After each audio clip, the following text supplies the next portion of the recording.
ஏதோ பொண்ணு பாத்தீங்களா? என்னடா பேக்கரியில் உள்ள பண்ண தூக்கணும் சொல்ற? அடே அப்புறம் தண்டியலாம் பெரிய 4 பசங்க வேலைக்கு வரேன்னு சொல்லும் போது நான் அன்னைக்கே யோசிச்சிருக்கணும்டா. அதுக்கு நீங்க தான் ஹெல்ப் பண்ணணும். அன்னைக்கே சோசியக்காரன் சொன்னான்டா, நீ போற சீரியல் செட்டோட சேர்த்து நீ சேர்ற செட்டு உன் வாழ்க்கையை எங்கேயோ கொண்டு போயிரும்.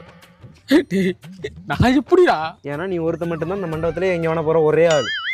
என்ன பண்றது, தூக்கிட்டு வர்றேன் பழகின பழகத்துக்கு. டேய் அந்த சீரியல் செட்டெல்லாம் கலட்டி வைக்கடா. கழட்டி வைக்கிறேன் போங்க. எனக்கு வேற பொழப்பு தெரியாதுடா.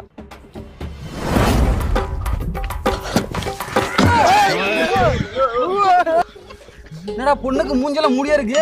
என்ன மாப்பிள்ளையை தூக்கிட்டு வந்திருக்கேன். இப்போதைக்கு வந்தா கரெக்டா வச்சுக்கடா. நான் எதுக்கு உடனே எனக்கே தெரிய மாட்டேங்குது. அவர் கரெக்டா தான் தூக்கிட்டு வந்திருக்காரு. மாப்பிள்ளை தூக்கிட்டு வந்தா கல்யாணம் அப்புறம் நடக்கும். டேய் அப்ப எவனையா கூட்டி வந்து தாலி கட்ட வச்சிருவான்டா. டேய் நீங்கடா போற? அந்த எவனையா நானா இருக்க கூடாது? எனக்குள்ள வேதனை நிலவுக்கு தெரிந்திடும் நிலவுக்கும் ஜோதி